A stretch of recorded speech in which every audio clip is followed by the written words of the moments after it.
좋은 아침입니다. 역대상 18장 14절에서 19장 7절 말씀 보도록 하겠습니다. 14절 다윗이 온 이스라엘을 다스려 모든 백성에게 정의와 공의를 행할세. 15절 수리아의 아들 요압은 군대 사령관이 되고 아힐룻의 아들 여호사밧은 행정장관이 되고 16절 아히두베의 아들 사독과 아비아달의 아들 아비멜렉은 제사장이 되고 사바사에는 서기관이 되고 17절 여호야다의 아들 브나야는 그렛 사람과 블렛 사람을 다스리고 다윗의 아들들은 왕을 모시는 사람들의 우두머리가 되니라. 자, 다윗이 주위에 있는 대적들을 다 굴복시키고 이제 나라가 견고히 세워졌을 때에 이와 같은 이제 정복 전쟁에서만 능할 뿐 아니라 내치에 있어서도 다윗이 굉장히 하나님의 뜻대로 이렇게 내부를 다스리는 사람이었음을 오늘 본문이 잘 보여주고 있습니다. 그가 모든 백성들을 다스림에 있어서 14절에 보는 바대로 정의와 공의를 행했다라고 표현되어 있는데요. 사실 이 표현은 다윗 시대를 규정하는 굉장히 중요한 표현입니다. 그리고 이 사실을 인식하고 다시 성경을 보면 다윗의 통치에 대해서 정의와 공의를 행했다라는 표현이 굉장히 많은 걸 알 수 있고요.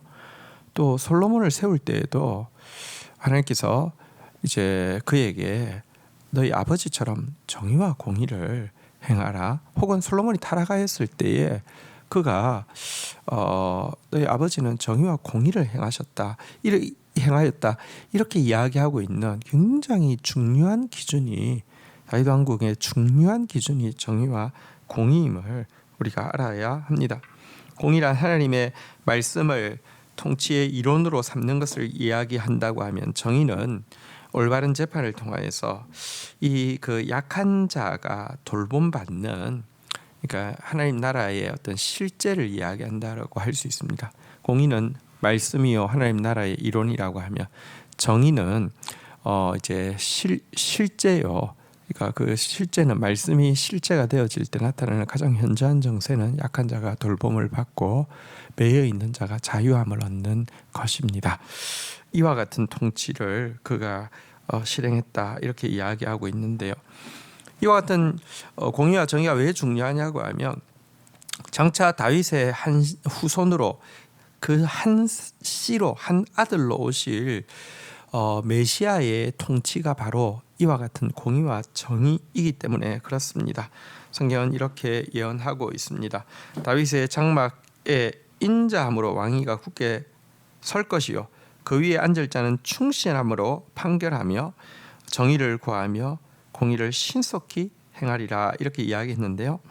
이 메시아 왕국에 대해서 인자함과 충실함 그리고 공의와 정의가 굳게 이렇게 정의를 구하고 공의를 신속하게 행할 것이다 이렇게 이야기했습니다. 인자, 이렇게 성실, 공의, 정의, 이것은 하나님 나라의 네 기둥이고 예수님의 통치가 바로 이와 같은 네 기둥에 의해서 시행되어질 것이다. 그 결과 그 나라가 견고히 설 것이다 그랬는데, 다윗의 통치가 바로 이와 같은 기준으로 이루어지고 있었다라고 이야기하는 거 굉장히 중요합니다. 자, 그러면서 15절부터 그의 나라의 든든한 동력자들이 선 것에 대해서 이야기를 하고 있습니다. 이제 군대 사령관, 또 행정장관, 그리고 이제 대제사장, 서기관, 그리고 특별히 17절에 보니까 브나야는 그렛 사람과 블렛 사람을 다스린다 이런 표현이 나오는데요. 이 이제 브나야가 누구냐고 하면 앞에 나온 다윗의 용사 중에서 두 번째 3인, 그러니까 이제 제일 뛰어난 3인이 나오고요. 그다음에 거기에 버금가는 이제 뛰어난 3인이 나오는데 그 중에 한 사람이 브나야였는데요. 브나야가 그렛 사람과 블렛 사람을 다스렸다 했는데, 그렛 사람이란 그러니까 이제 그 처형 부대, 그러니까 이제 이렇게 처벌 부대 이런 뜻이고요. 이 블렛 사람이란 감찰 부대 이런 뜻입니다.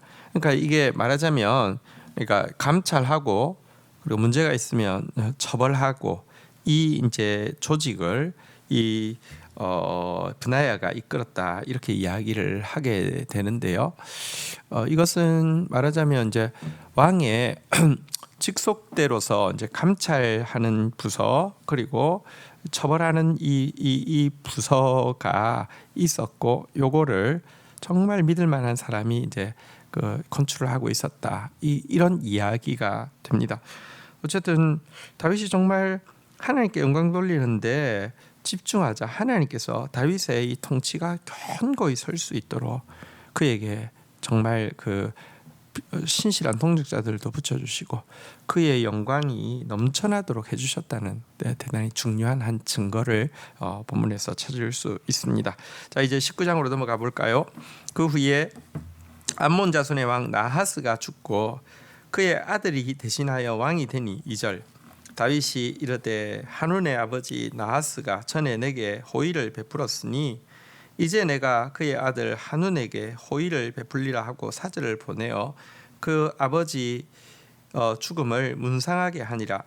다윗의 신하들이 암몬 자손의 땅에 이르러 한운에게 나아가 문상하매 3절 암몬 자손의 방백들이 한운에게 말하되 왕은 다윗의 조문 사절을 보낸 것이 왕의 부친을 존경함인 줄로 여기시니까 그의 신하들이 왕에게 나아온 것이 이 땅을 엿보고 정탐하여 전복시키고자 함이 아니니까 하는지라.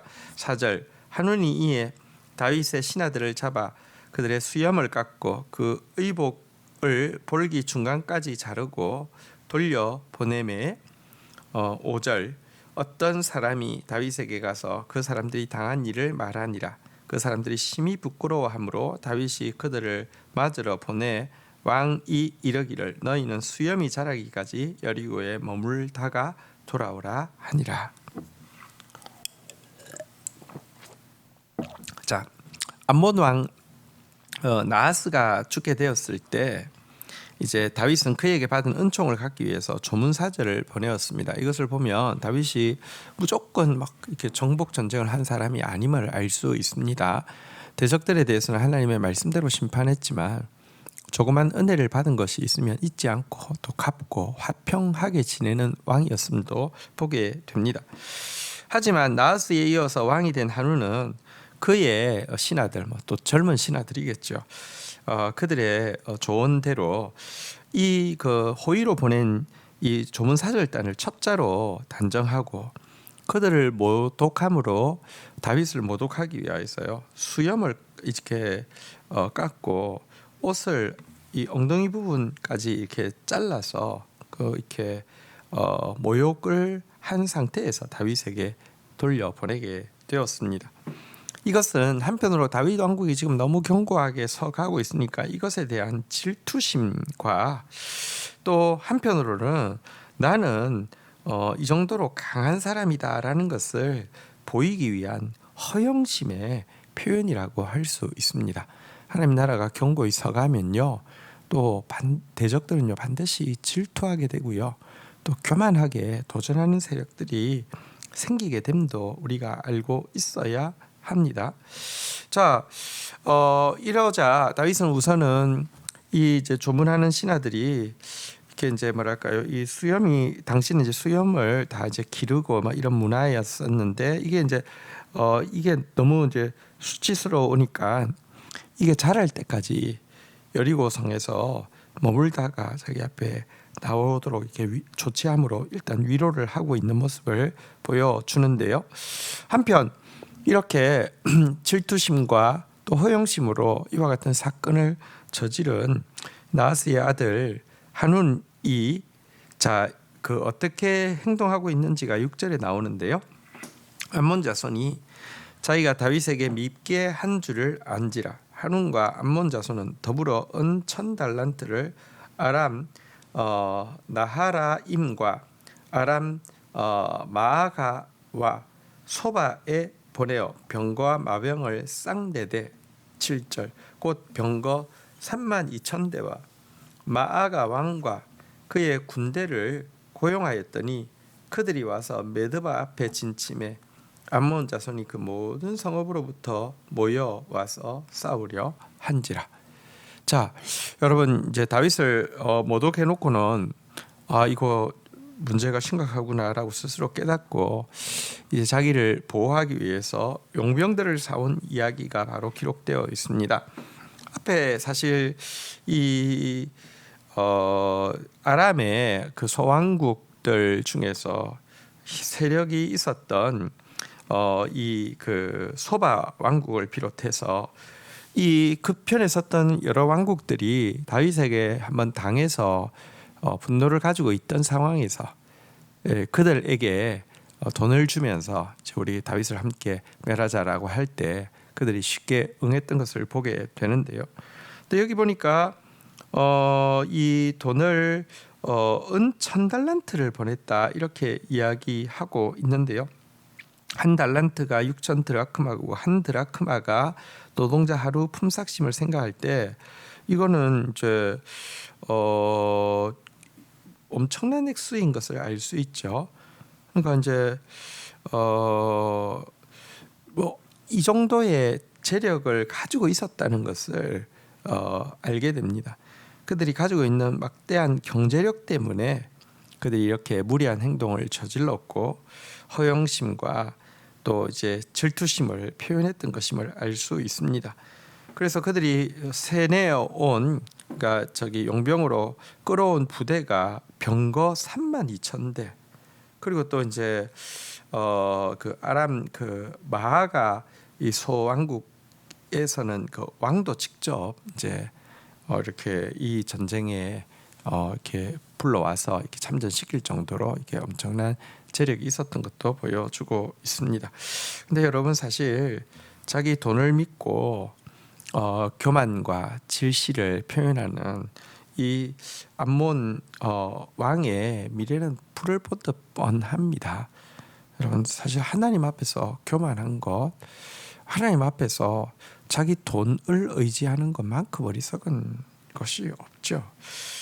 여러분 우리는 한편으로는 또 다윗의 입장에서 여러분 사실 이제 내가 호의로 이런 일을 베풀었는데 이렇게 좀 모독하고 올 때 참 이해가 안 될 수 있지 않습니까? 그러나 사실 하나님은요, 하나님의 공의로운 심판이 암몬이 물론 이제 다윗 때 좀 잘한 것이 있지만 또 그 전으로 돌아가면 악한 일들이 되게 많았었거든요. 하나님이 결국은 공의롭게 심판하기 위해서 이와 같은 일을 이렇게 허락하신다는 것도 우리가 기억해야 합니다. 우리는 어쨌든 하나님 뜻대로 하면 됩니다. 사랑하라고 하면 사랑하고요. 또 그러나 또 거기에 환란이 뭐랄까요? 생각지 못한 이런 무례함과 악한 행동들이 올 때에도요. 또 하나님께서 하라고 하는 대로 우리가 하면 됩니다. 이상한 일 당하는 것처럼 여기지 말고요. 우리는 하나님 뜻대로 하면 되는 것입니다. 그 결과에는 무조건 합력과 선을 이루시는 것만 있다는 사실을 기억해야 할 것입니다. 주신 말씀 붙잡고 기도하며 나가도록 하겠습니다. 하나님 다윗의 통치가 정의와 공의의 통치였음을 봅니다.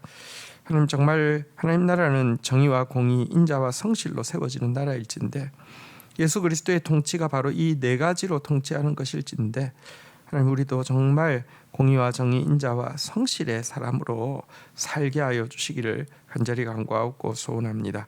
하나님 이렇게 하나님 나라가 확장되어져 갈 때에도 또 평화를 위해서 애쓰고 또 작은 은혜를 잊지 않는 다윗의 아름다운 모습도 보게 되고 그러나 그 같은 호의에 대해서 참 무례함과 사악함으로 대하고 있는 세상의 악함도 또 보게 됩니다.